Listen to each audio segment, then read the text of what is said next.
Before we actually do get into straight facts, bro, relax, guys. I have to talk about what took place in Milan.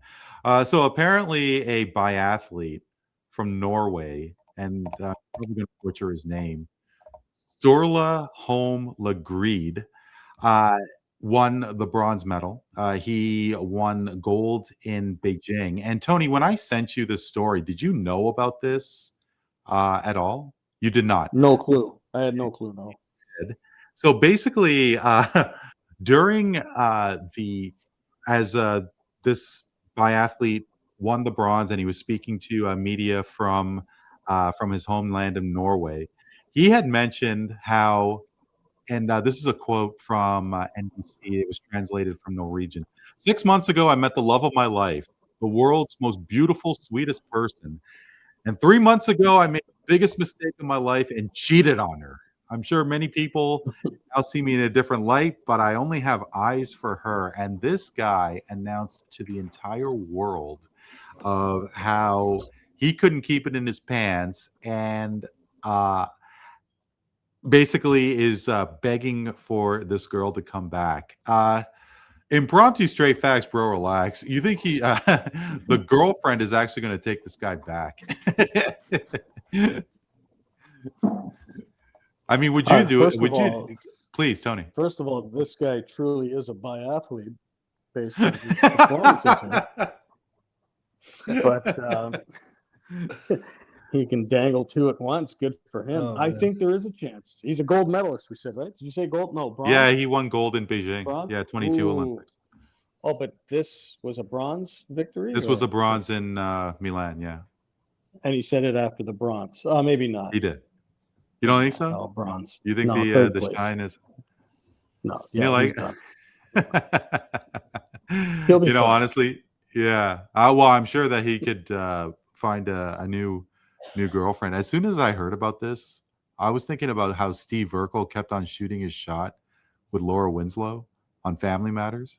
I mean, it was just, I get it. Like, you regret cheating on your girl, but this guy's been around the block. Like, he's won medals. Like, you have to think that he's experienced with media, and he went like a blubbering idiot like this. It's incredible.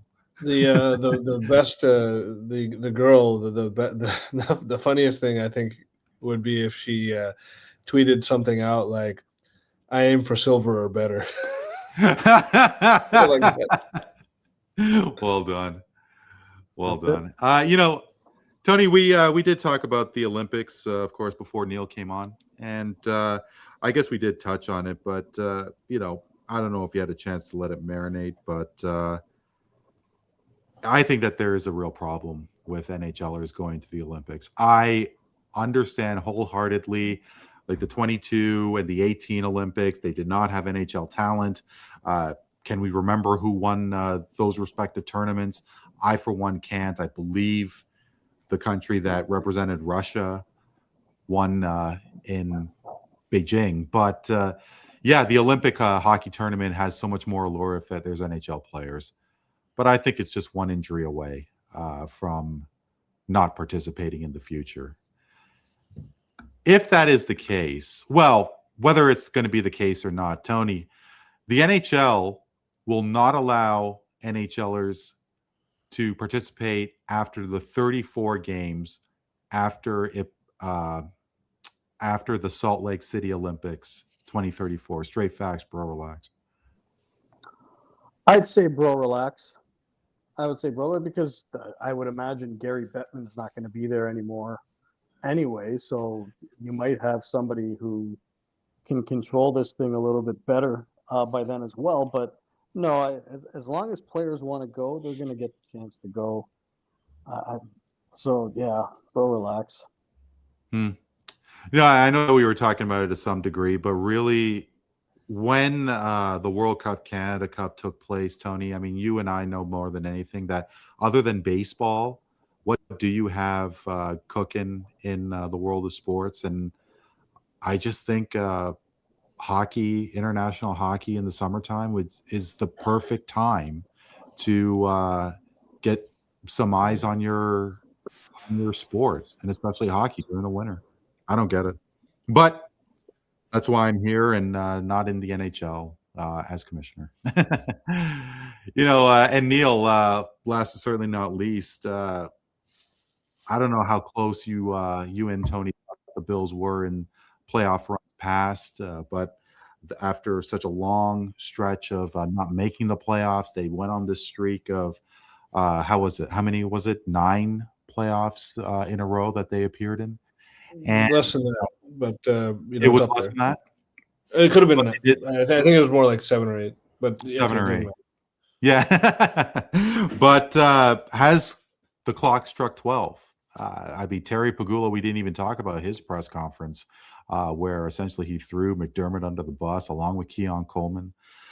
Is there going to be an exodus within Buffalo? Is Josh Allen going to take a step back? Is the defense going to struggle more so? Neel, Buffalo Bills will miss the playoffs next season. Straight facts, bro. Relax.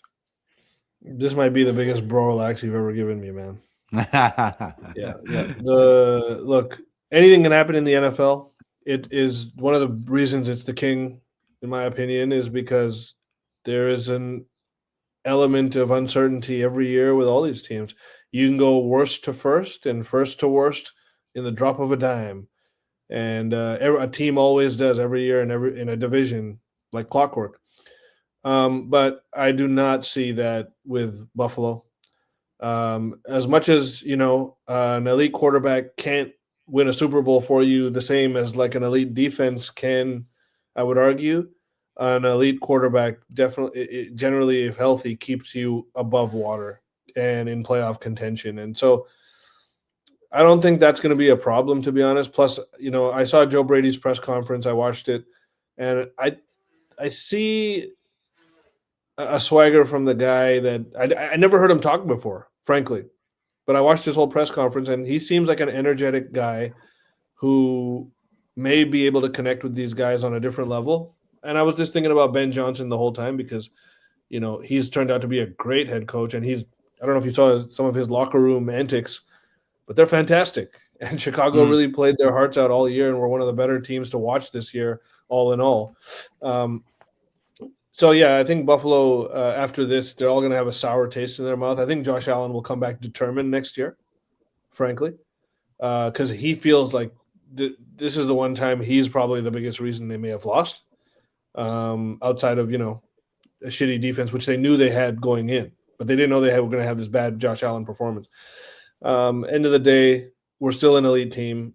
I think I'm looking forward to having a more difficult schedule next year, to be honest, because I think these guys need to get a little feisty in the regular season before they get into the playoffs. We had a pretty easy schedule this year.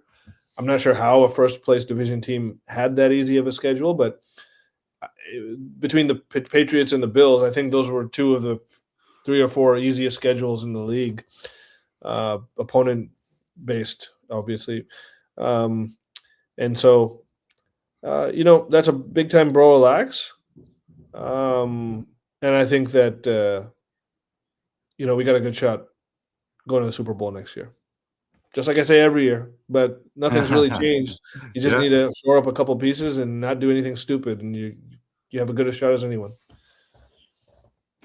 Tony, no, I was wondering if Tony had a comment for it, but yeah, truly, I do hope you're right, because maybe not to your both of your degrees, but I was really hoping that Buffalo could do something, and who knows, maybe next year they could make it back to the Super Bowl in over 3 decades.